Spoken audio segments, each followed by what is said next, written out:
दुनिया channel video की शुरुआत करते हैं मेरे यानी प्रशांत के साथ। दोस्तों, आज की वीडियो में हम बात करने वाले हैं एक मशहूर अभिनेत्री मर्लिन मनरो के बारे में।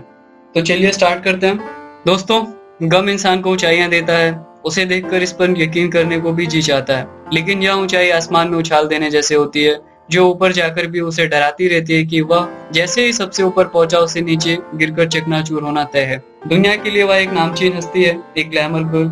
क्यों था उसकी जिंदगी में ऐसा पता नहीं, पर एक बार को शायद ऐसा लगता है कि जैसे दुनिया ग्लैमर से गम का नाता मानती ही नहीं, जबकि उसकी हकीकत गम और ग्लैमर से हमेशा जुड़ी रही। खुद उसकी माँ ने ही अनाथों की तरह उसे किसी और को पालने दे दिया। बचपन से वह उसी को अपनी माँ समझते हुए बड़ी हुई। अचानक जब वह 7 साल की थी तब उसकी असली माँ उसे लेने आ गई। इतना प्यार करने वाली उसकी इसी पालने वाली माँ ने अब बच्चे को लौटाने से मना कर दिया, पर असली माँ की ममता जाग उठी थी। वह बच्ची के बिना वापस जाने को तैयार ही नहीं थी। उसने बच्चे को बैग में पैक किया और लेकर आगे जाने लगी। उस पालने वाली माँ से झड़प में बच्ची हाथ से छूटकर दूर जा गिरी।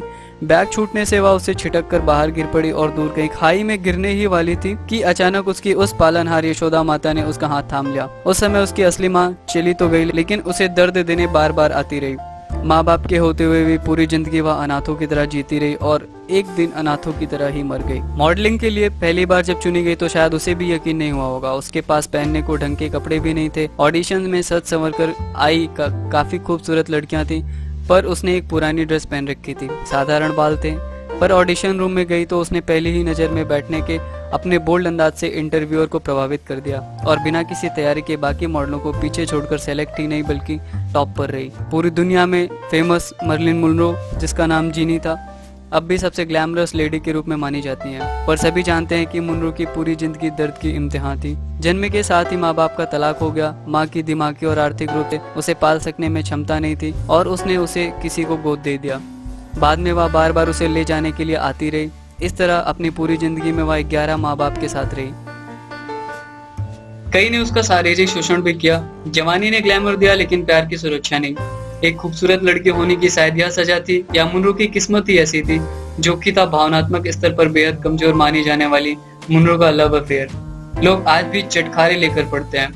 जॉन एफ कैनेडी समेत अपने तमाम मशहूर प्रेम संबंधों, प्लेबॉय मैगजीन के लिए नूड फोटोशूट के कारण मनरो की इमेज एक बिंदास लड़की की बन गई। उस वक्त यह बिंदासपन आज की तरह आम नहीं था, लेकिन लोगों ने उसके इस बिंदासपन का शारीरिक और मानसिक शोषण कर हमेशा फायदा उठाना चाहा। जिस न्यूड फोटोशूट के लिए मनरो की इमेज उस वक्त इतनी खराब हो गई थी, उसके लिए उसे सिर्फ $50 मिले थे। 1949 में मनरो ने फोटोग्राफर टॉम केली के लिए यह कैलेंडर फोटोशूट किया था। कैलेंडर तो पब्लिश नहीं हुआ, पर प्लेबॉय मैगजीन ने केली से यह फोटोग्राफ नेगेटिव समेत $500 में खरीद लिया। मैगजीन के कवर पेज पर इस फोटोग्राफ ने कई मिलियन डॉलर का फायदा कमाया और उसमें मनरो को कोई हिस्सा नहीं मिला। फिल्मों के लिए बाकी अभिनेत्रियों से मनरो को बहुत कम फीस मिलती थी। दुनिया उसे देखकर आएं भरती थी, लेकिन वह अपने दर्द से आएं भरती थी। अनाथों की जिंदगी, प्यार की अधूरी चाह, हर चेहरे को अपनी तरफ बस फायदा लेने की टोह में देखता पाकर, या शायद किन्हीं और कारणों से यह हुआ, पर वह बचपन से हकलाती थी। स्पीच थेरेपिस्ट की मदद से यह हकलाहट थोड़े दिनों के लिए खत्म हुई थी, लेकिन आखिरी film something is got to give में स्ट्रेस के कारण वह वापस हकलाने लगी। शायद आप यकीन न करें, पर अपनी खूबसूरती के लिए मशहूर मनरो ने प्लास्टिक सर्जरी भी कराई थी। भले वह पर्दे पर बेहद खूबसूरत थी, लेकिन असल में मनरो के चेहरे पर बाल थे। उसके प्रोड्यूसर डायरेक्टर इसे हटवाना चाहते थे, पर मनरो ने ऐसा करने से साफ मना कर दिया था। इसलिए फिल्म शूट में बहुत नजदीक से मनरो को शूट नहीं किया जाता था और खास लाइट इफेक्ट भी दिया जाता था। पर अपने एजेंट जॉनी हाइक के कहने पर नोज और चिन की प्लास्टिक सर्जरी मनरो ने कराई। मनरो की हमेशा ख्वाहिश रही कि वह मां बने, पर 2 बार गर्भवती होने के बाद किन्हीं कारणों से गर्भपात हो जाने के कारण वह कभी मां नहीं बन पाई। आखिरकार निराशा और हताशा के बीच निजी जिंदगी में एक नाकामी महसूस करते हुए मनरो ने आत्महत्या कर ली। मनरो भावनात्मक स्तर पर हमेशा बेवकूफ बनाए जाने का सदमा बर्दाश्त नहीं कर सकी, लेकिन यह सच है कि मानसिक रूप से उसकी आईक्यू आइंस्टीन के आईक्यू के बराबर थी।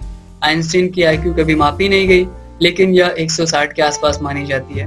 मनरो की आईक्यू 168 थी, पर प्रोफेशनल और पर्सनल लाइफ में वह बेवकूफ मानी जाती थी और इससे भी उसे बड़ी शिकायत थी। तो दोस्तों, यह थी मर्लिन मनरो के बारे में कुछ कहानियां। अगर आपने अभी तक इस चैनल को सब्सक्राइब नहीं किया तो प्लीज सब्सक्राइब कर लीजिए और लाइक भी करिए और शेयर भी करिए। तब तक के लिए नमस्कार, धन्यवाद।